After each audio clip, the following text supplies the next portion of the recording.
నమస్తే విధిని స్వాగతం లక్ష్యం సమాజం రాష్ట్రంలో మరి దేశంలో ఉన్నటువంటి సెకండ్ వేవ్ విజృంభిస్తున్న సందర్భంలో మరి రాష్ట్ర ప్రభుత్వం ఫీవర్ చెకింగ్ మరి ఇంటింటి సర్వే చేస్తూ ఫీవర్ చెకింగ్ చేస్తున్న సందర్భంలో మన బొడుపల్లి మున్సిపల్ కార్పొరేషన్ 1వ డివిజన్ కార్పొరేటర్ బింగిజంగే యాదవ్ యొక్క డివిజన్లో ఎలా ఉంది పరిస్థితి వారిని తెలుసుకుందాం. నమస్తే అండి. నమస్కారం. సుదీర్ఘ రాజకీయ చరిత్ర, వార్డు మెంబర్, ఎంపీటీసీ, ఇప్పుడు కార్పొరేటర్ చేస్తున్నప్పుడు 12,000 మంది ఉన్న జనాభాలో సో ఫస్ట్ వేలో మీరు ఏమైనా సహాయ సేకరణలు అందించారా కరోనాకు?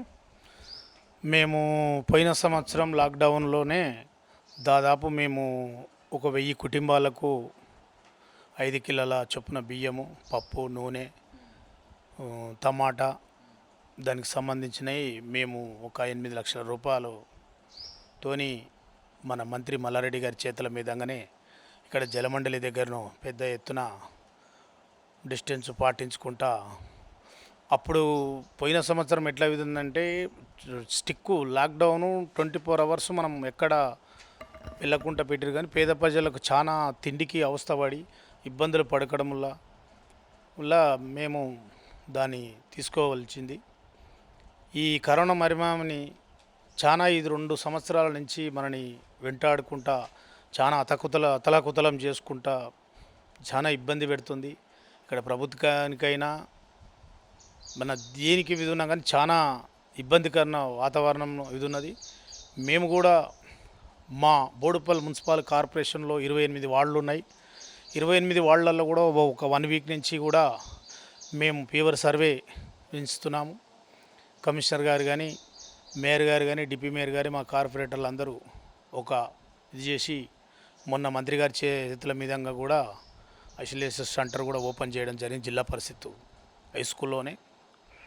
దానికి మంచి స్పందన వచ్చి ప్రజలందరూ బాగా మీరు వర్క్ చేస్తున్నారు, ఎందుకంటే గుర్తిస్తున్నారు ప్రతిదాన్ని కూడా మాకు చాలా ఆనందంగా ఇది ఉన్నది. ఇంకా ఈ సర్వే వల్ల కూడా ఇది వచ్చి జ్వరం వచ్చి ఏదైనా విధి ఉంటే కూడా మేము దాని గవర్నమెంట్ నుంచి ప్యాకెట్ మన మందులది పంపించేస్తున్నాం.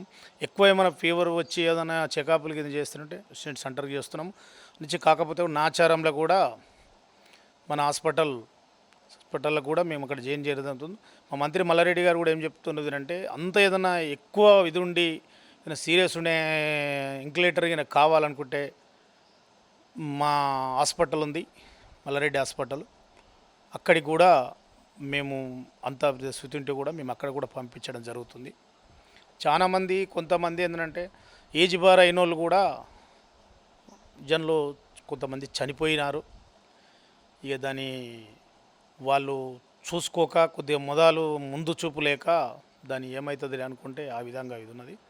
మేము మా ప్రభుత్వం నుంచి అయినా ఏదైనా కానీ ప్రతి ప్రజలలో ఎప్పటికప్పుడు వండుకుంటా శానిటైజరు మొన్న శనివారం నాడు 8 గంటల నుంచి మొదలు పెడితే ఈరోజు వరకు 3 రోజులు మేము శానిటైజరు ప్రతి ఇంటికి ఆ డివిజన్లో గల్లీకి కొట్టడం జరుగుతుంది.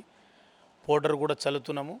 ఎక్కడ కరోనా వచ్చిందని మాకు ఇంటిమేషన్ కాగానే అలా చుట్టుపక్కల డబ్బా దాంటితో తీసుకొని కట్టి మన పౌడర్ కూడా చల్లిస్తున్నాము. పబ్లిక్ నుంచి ఎక్కడి నుంచి ఏ ఇబ్బందులు విధున్నా కానీ మేము ఇమ్మీడియట్లా మేము వాళ్ళని ఆదుకోవడం జరుగుతుంది.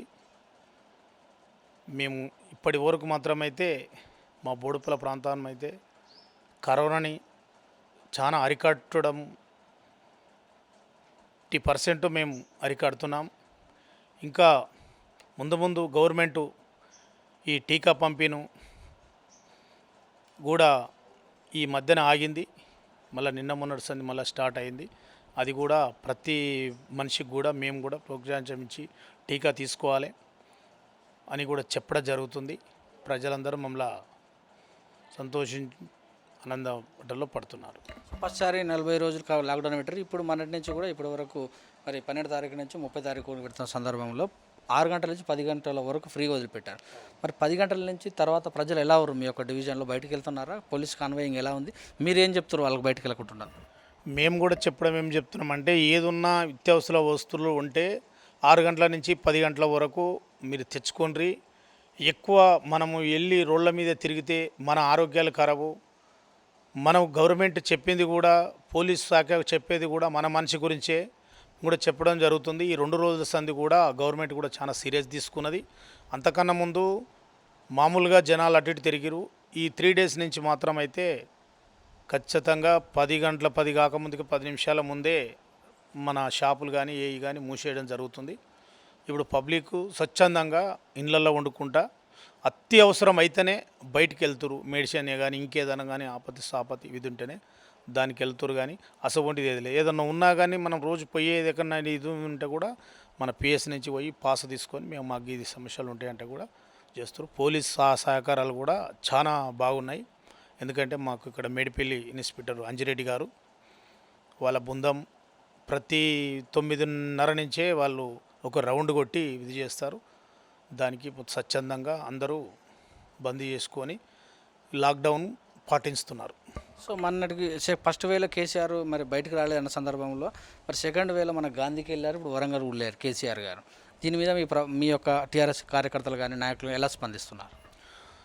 ఇప్పుడు ఎట్లా అంటే మొన్న ఈటెల రాజేందర్ గారు మన హెల్త్ డిపార్ట్మెంట్ మంత్రిగా ఉన్నాడు. కొన్ని కారణాల వల్ల ఆయన మంత్రి రాజీనామా చేశాడు.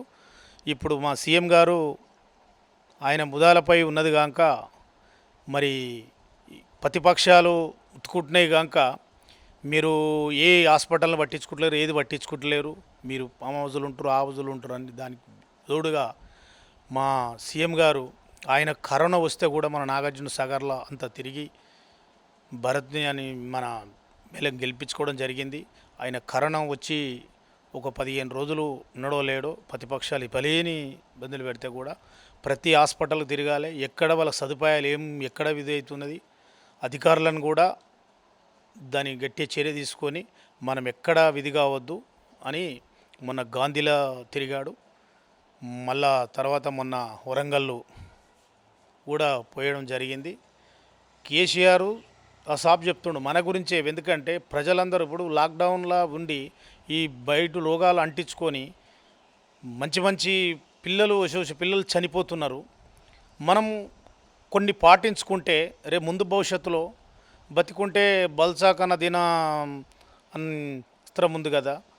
దానివల్ల కేసీఆర్ కూడా చాలా పకడ్బందీగా ఈ కరోనాను అరికట్టడంలో కూడా చాలా ముందు చూపుతోనే పోతున్నాడని కూడా తెలియని చెప్తారు. సో మరి ఫీవర్ చెకింగ్ ఎలా చేస్తారు? సర్వే ఎలా నడుస్తుంది? ఇంటింటికి వెళ్తున్నారా? ఇంటింటికి డోర్ టు డోర్ వెళ్తున్నాం. ఆశా వర్కర్లు ఉన్నారు చూసుకుంటారు. గన్తో చెక్ చేస్తున్నాము, దానికి ఇది పెడుతున్నాము. ఇంటింటికి పోయి వాళ్ళకు జ్వరం వస్తే వాళ్ళ ఇంట్లో ఎంతమంది వాళ్ళ పేర్లు ఫోన్ నంబర్లు రాసుకొని మీకు ఏమన్నా సర్ది జ్వరం దగ్గు ఏమన్నా అసవంటిది ఉన్నదా ఇదంటే అట్లా ఉన్న వాళ్ళకు ఎమిడెంట్లా గోళీలు ఇవ్వడం జరుగుతుంది. ఎక్కువ ఇబ్బందులు ఉన్న వాళ్ళకు మాత్రం ఐసోలేషన్ సెంటర్కు పోయి చెకప్లు చేసుకుంటున్నారు. సో మీ డివిజన్ ప్రజలకు ఏం చెప్తారు? మరి లాక్డౌన్ వరకు ఎలా ఉండాలని చెప్తారు? మా డివిజన్ ప్రజలకు మేము ఒకటే చెప్తున్నాము.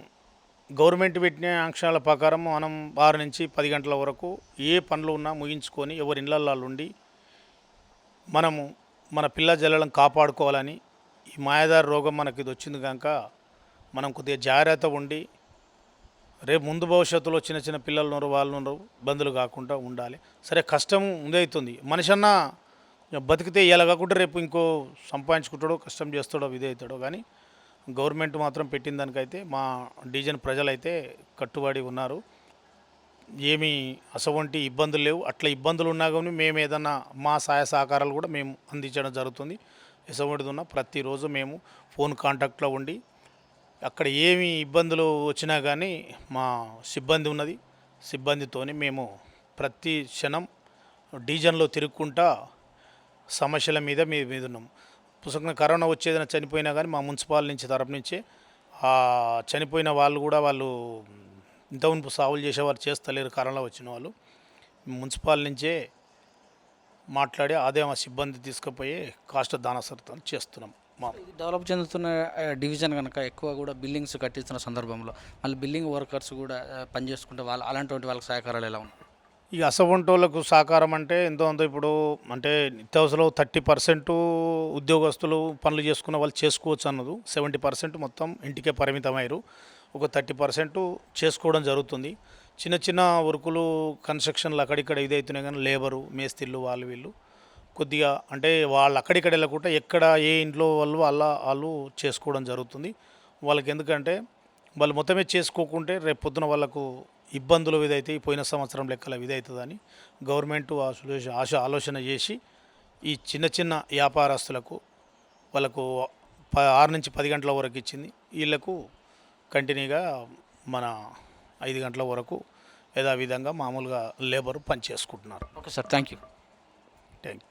ఇదే మరి బోడుపల్లి మున్సిపల్ కార్పొరేషన్స్ మరి 1వ డివిజన్ కార్పొరేటర్ బింగి జంగే యాదవ్ గారు చెప్పినటువంటి విషయాలు ఫీవర్ సర్వే గురించి లాక్డౌన్ విధించిన సందర్భాల నుంచి కూడా ఆయన చక్కగా వివరించారు. చూసిన విత్ కెమెరామెన్ శ్యామ్తో మీ సురేష్ దండ.